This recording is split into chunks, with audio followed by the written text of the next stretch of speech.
Hello my dear students, कैसे हैं आप सब। आई होप आप सभी अच्छे होंगे। तो हम लोग पढ़ रहे थे कल चैप्टर नंबर 8 द सॉइल, मिट्टी। तो कैसे उसका निर्माण होता है, कैसे फॉर्मेशन होता है और किस प्रकार की मिट्टी में हम क्या क्या उगाते हैं। राजस्थान में जो मिट्टी पाई जाती है, डेजर्ट मिट्टी पाई जाती है, वो कैसी है, सैंडी सॉइल है और उसमें हम क्या क्या उगा सकते हैं जहाँ पे सिंचाई की सुविधाएं उपलब्ध हैं। ओके, तो उसी के आगे हम आज कंटिन्यू करते हैं चैप्टर नंबर 8 का part second. The snow covered peaks of Himalayas are not suitable for agriculture. Himalaya की जो ऊंची ऊंची चोटियाँ हैं, स्नो कवर्ड पीक्स, ठीक है, तो वो किससे ढकी हुई है? बर्फ़ से ढकी हुई है। Are not suitable for agriculture, ये कृषि के लिए उपयुक्त नहीं है। ठीक है, हिमालय जो है ये बर्फ़ से ढका रहता है, इसकी ऊंची ऊंची चोटियाँ हैं जो बर्फ़ से ढकी रहती हैं और यहाँ हम कृषि नहीं कर सकते हैं, ये कृषि के लिए उपयुक्त नहीं है। The soil in fruit bearing trees generally the steep forming is done on the hill slope. मिट्टी जिसमें हम काहे की खेती कर सकते हैं? फलों की। मीन्स ऐसे पेड़ उगा सकते हैं जिसमें फल लगते हैं, और ये खेती हम कहाँ करते हैं? The steep forming is done on the hill slope. जो पहाड़ी क्षेत्र है, पहाड़ी ढाल है, वहाँ पे हम सीढ़ीदार खेती करते हैं। कैसी? सीढ़ीदार, स्टेप फार्मिंग। ठीक है, जो हिल के स्लोप्स हैं वहाँ पे हम सीढ़ीदार खेती करते हैं। The soil in the north western and central part, मिट्टी जो है उत्तर पश्चिमी एंड जो मध्य हिस्सा है, सेंट्रल पार्ट ऑफ साउदर्न प्लेटू, दक्षिण के पठार का जो उत्तरी पश्चिमी हिस्सा है और मध्य का हिस्सा है, has been form the black lava rocks.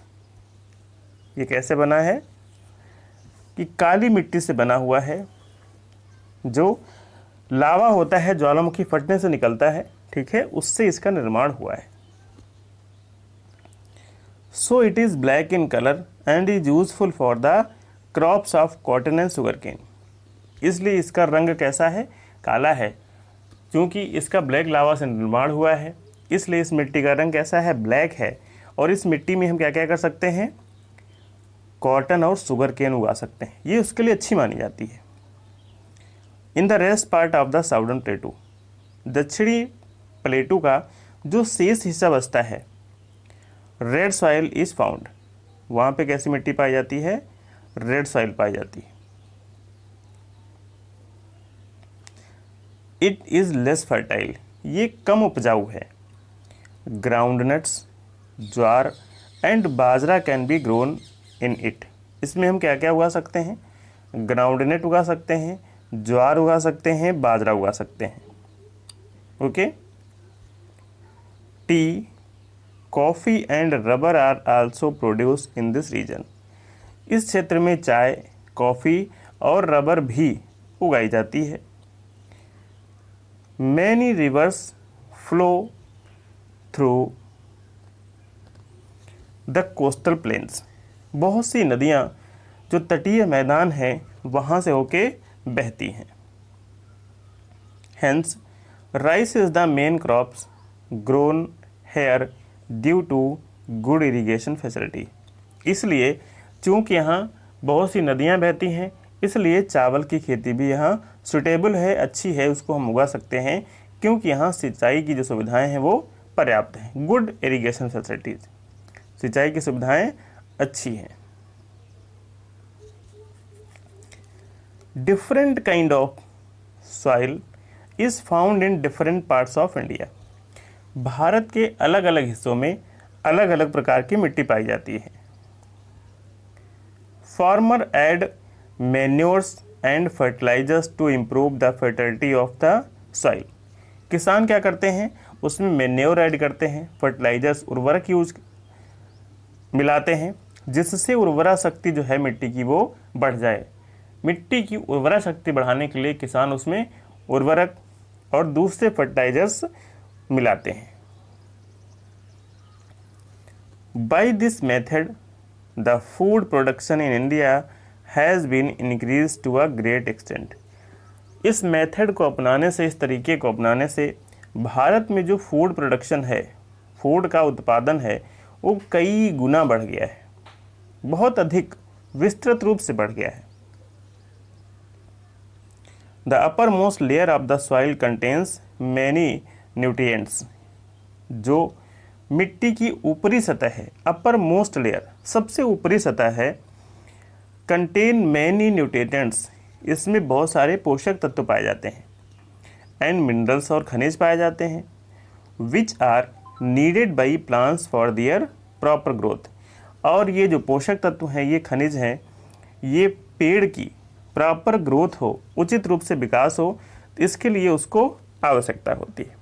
जैसे ह्यूमन बीइंग को आवश्यकता होती है उचित पोषक तत्वों की, उचित विटामिन्स की, जिससे उसका उचित ग्रोथ हो, वैसे ही पेड़ पौधों को भी आवश्यकता होती है।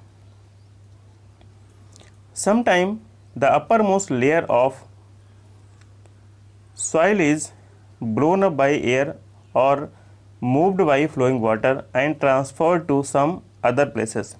कई बार जो मिट्टी की ऊपरी परत है, इसको हवा के द्वारा या बहते हुए पानी के द्वारा, ठीक है, एक स्थान से दूसरे स्थान पे ले जाया जाता है। हवा अपने साथ उड़ा के ले जाती है या बहता हुआ पानी इसकी ऊपरी सतह को बहा ले जाता है। This process is known as soil erosion. इस प्रक्रिया को हम सॉइल इरोजन, मिट्टी का कटाव कहते हैं या मिट्टी का क्षरण कहते हैं। It reduces the fertility of soil. ये क्या करता है? मिट्टी की उर्वरा शक्ति को कम कर देता है। So it should be prevented. तो इसलिए इसे रोका जाना चाहिए। More and more tree should be planted as well as grass should be grown on the open land to prevent the soil erosion. इसको हम कैसे रोक सकते हैं? अधिक से अधिक हम पेड़ लगाएं और जो खाली ज़मीन पड़ी है, ओपन लैंड है, उस पर हम घास उगाएं, घास के मैदान बना दें जिससे मिट्टी कटने से बच जाए। We should also stop the indiscriminate cutting of forest. और हम अंधाधुंध जो पेड़ों की या जंगलों की कटाई कर रहे हैं उससे भी बचना चाहिए, उनकी भी कटाई नहीं करनी चाहिए।